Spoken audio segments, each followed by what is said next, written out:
और इस वक्त हम सीधे आपको बाली लेकर चल रहे हैं, जहां पर आप देख रहे हैं पीएम मोदी और ऋषि सुनक की ये मुलाकात और कई ऐसे बायलैटरल मीटिंग्स का दौर वहां पर लगातार जारी है। और आप देख रहे हैं भारतीय मूल के ये पहले ब्रिटिश प्रधानमंत्री ऋषि सुनक के साथ ये मुलाकात। और वैसे आपको बता दें, एक बहुत ही अहम फैसला ब्रिटेन की सरकार की तरफ से लिया गया है, जिसमें कहा गया है कि 3000 भारतीयों को वीज़ा दिया जाएगा ताकि युवा वहां पर जाकर अपना बेहतर भविष्य बना सकें, उसे संवार सकें। और देखिए चेहरे पर कितनी ज़्यादा मुस्कुराहट, दोनों के ही चेहरे पर यह मुस्कुराहट नज़र आ रही है। बहुत ही गर्मजोशी के साथ ये मुलाकात ब्रिटेन के प्रधानमंत्री ऋषि सुनक के साथ आप देख रहे हैं भारत के प्रधानमंत्री नरेंद्र मोदी की। तो काफ़ी देर तक ये हाथ हिलाते रहे और अक्सर हम इस तरह की तस्वीरें देखते हैं जब भी राष्ट्राध्यक्षों से उनकी मुलाकात होती है विदेशी मंच पर, तो यही गर्मजोशी नज़र आती है सभी तस्वीरों में। और यहाँ पर ये जो ब्रिटेन के प्रधानमंत्री हैं, चूँकि वो भारतीय मूल के हैं और पहली बार उन्होंने वहाँ की बागडोर संभाली है, ऐसे में ये मुस्कुराहट उनके चेहरे पर।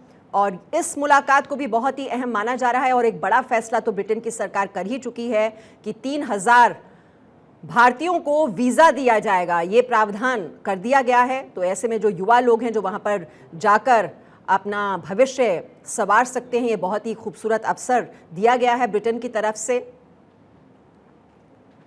तो मोदी और ऋषि सुनक की ये मुलाकात आप देख रहे हैं। और इससे पहले हमने आपको दिखाया था इमैनुअल मैक्रों से भी उन्होंने मुलाकात की। तो G20 समिट के दौरान फ्रांस के राष्ट्रपति इमैनुअल मैक्रों से मुलाकात कर चुके हैं प्रधानमंत्री नरेंद्र मोदी। और इस वक्त आप देख रहे हैं ब्रिटेन के प्रधानमंत्री ऋषि सुनक के साथ प्रधानमंत्री नरेंद्र मोदी की ये मुलाकात।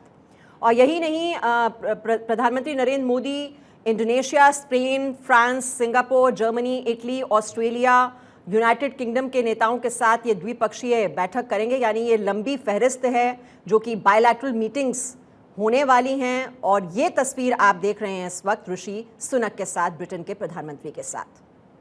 और डिटेल्स हम ले लेते हैं, हमारी सहयोगी अदिति नागर इस वक्त हमारे साथ जुड़ गई हैं। अदिति, हम देख रहे हैं इमैनुअल मैक्रों के साथ पहले उन्होंने मुलाकात की और आज का ये दिन बहुत ही अहम हो जाता है क्योंकि कई बायलैटरल मीटिंग्स हो रही हैं पीएम मोदी की G20 समिट के दौरान। और ये जो मुलाकात है, जो इस वक्त हम तस्वीरें अपने दर्शकों तक पहुंचा रहे हैं ब्रिटेन के प्रधानमंत्री ऋषि सुनक के साथ, ये भी बहुत महत्वपूर्ण फैसला, बहुत ही महत्वपूर्ण लिया गया है।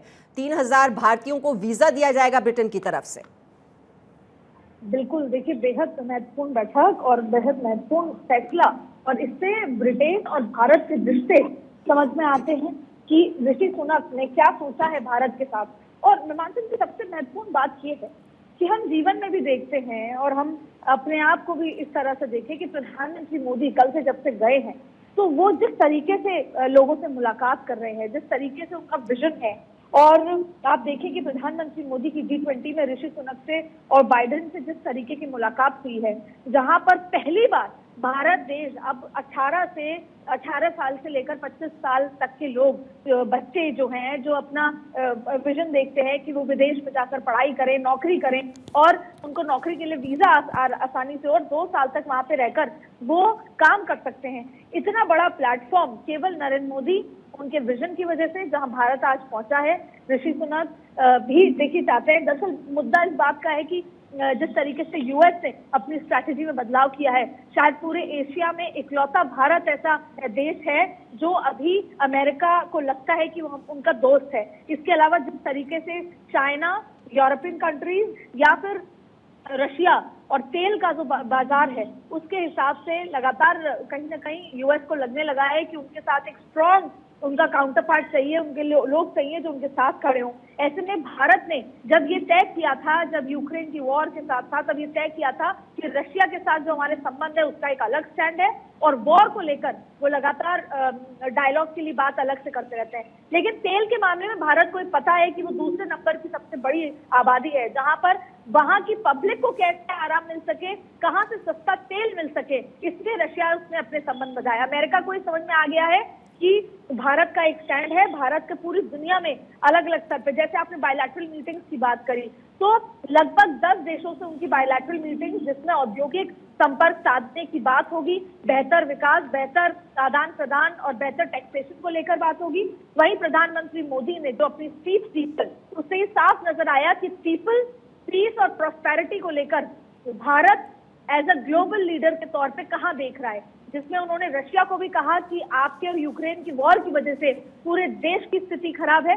उन्होंने याद दिलाया कि किस तरीके से जब सेकेंड वर्ल्ड वॉर हुआ तो आखिरकार बड़े लीडर्स को पीस के तहत ही चीजें सुलझानी पड़ी। उन्होंने ये बताया कि फूड सिक्योरिटी से लेकर क्लाइमेट चेंज से लेकर हम सब जिम्मेदार हैं और हमें कहाँ देखना होगा। आपने ऋषि सुनक से लेकर सवाल पूछा था। ऋषि सुनक की पहली मुलाकात और उसमें इतनी बड़ी जीत होना भारत के युवाओं के लिए बेहद खुशी की बात है, क्योंकि सबसे बड़ा मुद्दा आता है कि वो जाना चाहते हैं, ब्रिटेन जाना चाहते हैं वो, और वो नहीं जा पाते क्योंकि कई बार उनको या तो फिर वीजा का इशू होता है, तमाम चीजें, और वहां पर इतना स्विफ्ट। रशिया में आपको वीजा लेने की जरूरत नहीं है। पुतिन ने ये साफ कर दिया है कि अराइवल ऑन वीजा भारत को दिया जाएगा। वहीं ब्रिटेन में अब आपको वीजा लेने की जरूरत नहीं है, वीजा आपको आसानी से मिलेगा उन बच्चों को जो अपना करियर शुरुआत करना चाहते हैं। जी आदित्य, आप रहिए हमारे साथ विदेश मामलों के जानकार रविंदर सचदेव जी भी इस वक्त जुड़ गए हैं। रविंदर सचदेव जी, हम वही बायलैटरल मीटिंग्स की बात कर रहे थे और ये तस्वीर हम दिखा रहे हैं इमैनुअल मैक्रों के साथ पहले ये मुलाकात होती है, उसके बाद अब ऋषि सुनक ब्रिटेन के प्रधानमंत्री के साथ ये मुलाकात। ये बायलैटरल मीटिंग्स कितनी महत्वपूर्ण है और जो ब्रिटेन की सरकार की ओर से जो ये फैसला लिया गया है 3000 भारतीयों को वीजा देने के लिए वो तैयार हो गया है, ये कितनी बड़ी उपलब्धि आप मानते हैं हमारे देश के लिए? Thank you. देखिए, ये जो बायलैटरल मीटिंग्स होती है ये बहुत अहम है, क्योंकि वही तो फायदा होता है या अपॉर्चुनिटी होती है जो बड़ी मीटिंग की। अब जैसे G20 की मीटिंग है, उसमें सब लोग जा तो रहे G20 की, पर जब वहां पहुंचे हुए लीडर्स को वो एडवांटेज लेते कि साइडलाइंस में दो देश, कोई भी दो देश आपस में बायलैटरल मीटिंग्स कर लेते हैं, क्योंकि फायदा उठाते हैं कि सब आए हुए हैं तो जिनके साथ जैसी भी रिश्ते चल रहे हैं वो बायलैटरल मीटिंग। अब जहां तक बात रही ऋषि सुनक और यूके की, ये तो डेफिनेटली बहुत इंपॉर्टेंट है। देखिए, ऋषि सुनक अभी जस्ट बने हैं प्राइम मिनिस्टर, और यस, एक ऑप्टिक्स भी बहुत ही इंटरेस्टिंग है। उसकी रियलिटी आप अलग रखिए क्या है, पर ऑप्टिक्स तो बहुत इंटरेस्टिंग है कि भारत का प्रेसिडेंट प्राइम मिनिस्टर और यूके का प्राइम मिनिस्टर जो मिल रहे हैं दोनों भारतीय मूल के हैं, राइट। तो ये एक बहुत ही इंटरेस्टिंग और पावरफुल ऑप्टिक्स है। और जैसे आप भी कह रही थी कि यंग जनरेशंस को इससे इंस्पिरेशन भी मिलता है। अब जहां तक बात रही स्पेसिफिक पॉइंट्स की, एक तो ये से वीजा वाला, दूसरा डेफिनेटली बात हुई होगी फ्री ट्रेड एग्रीमेंट को लेके। वो अभी आई डोंट नो कितनी खबरों में आ रहा है कि नहीं आ रहा है, क्योंकि यूके और भारत के बीच में एक जो अहम कदम है आने वाले वक्त में वो होगा एक फ्री ट्रेड एग्रीमेंट का। और ऋषि सुनक भी अंडर प्रेशर है अपने देश में कि परफॉर्म करें या दिखाएं कि भाई वो क्या कर रहे हैं। वापस जाके देखिए, हर एक लीडर को अपना रिपोर्ट कार्ड देना होता है अपने देश में। तो ऋषि सुनक भी जब ब्रिटेन वापस जाएंगे कि भाई मैं गया तो मैं क्या करके आया और मैं अपने देश के लिए क्या लेकर आया, हर लीडर को ये करना पड़ता है। तो ऋषि सुनक की ये जो मीटिंग मोदी जी से अहम है, आने वाले वक्त के लिए टेम्पो भी सेट करेगी, but at the same time ये जो वीजा इशू करे ब्रिटेन ने, ये कैटेगरी ऑफ वीजाज है प्रोफेशनल्स के लिए, और आई थिंक 3000 वीजाज का फर्स्ट ईयर में पहली बार इंट्रोड्यूस किया है। एक बहुत ही अच्छी स्कीम है जिसके चलते, और भारत को तो हमें तो हर तरफ जहां हमें देखे जॉब्स और अपॉर्चुनिटीज को को टैप करने का प्रयास करना है। और इसके अलावा वो जो फ्री ट्रेड एग्रीमेंट डेफिनेटली है, सब उसमें कितनी बात आगे हुई है और वो कितनी जल्दी होती थी। वो free trade agreement I think is worth around, estimate है कि जब अगर हो जाएगी वो एग्रीमेंट तो दोनों देशों को करीब 30 या 35 बिलियन डॉलर फायदा होगा, दोनों देशों को मिला करके। जी वही रविंदर सचदेव जी, अगर कुछ डिटेल में आप बता पाएं, क्योंकि फ्री ट्रेड एग्रीमेंट की बात तो बहुत ज़्यादा हो रही है, चर्चा हो रही है कि दोनों देशों के लिए बहुत ही फायदेमंद होने वाला है, लेकिन आम लोगों की समझ में ये बात आ पाए कि फ्री ट्रेड एग्रीमेंट से क्या फ़ायदा होगा आम लोगों को, तो वो आप कैसे समझाएंगे? देखिए, फ्री ट्रेड एग्रीमेंट एसेंशियली वो ये होती है कि दो देश आपस में डिसाइड करते हैं कि कुछ आइटम्स के ऊपर मानिए हम इंपोर्ट ड्यूटी या कस्टम्स ड्यूटी रिड्यूस कर देते हैं। तो अब जैसे किसी आइटम पर आपकी ड्यूटी रिड्यूस हो गई तो ऑब्वियसली जिस देश में आप उसको भेज रहे हो वहां पर वो सस्ता मिलेगा और वहां के लोग उस चीज को ज्यादा खरीदेंगे, राइट। उनको लो कॉस्ट में मिलेगी वो चीज कंपैरेटिवली। अब अगर कम कीमत पे मिलेगी, जैसे मानिए हम भारत से लेदर भेजते हैं, मानिए जूते, ठीक है, अब मानो जूतों की इंपोर्ट पे ब्रिटेन में ड्यूटी है मानिए 10%, तो वहां 100 रुपए का जो जूता है वो वहां पर 110 का मिलेगा, बाकी और खर्चे अलग रखिए आप। पर अगर ये ड्यूटी हट जाएगी तो 100 रुपए का जो जूता है वो 100 में ही बिक पाएगा इंग्लैंड में, तो ऑब्वियसली वहां पर उसकी सेल ज्यादा होगी। उसकी सेल ज्यादा होगी तो भारत को जूतों की एक्सपोर्ट से फायदा होगा, हमारे एक्सपोर्टर्स को फायदा होगा। तो इसी तरह से अलग अलग आइटम्स होते हैं जिनके ऊपर ड्यूटी रिड्यूस कर दी जाती है।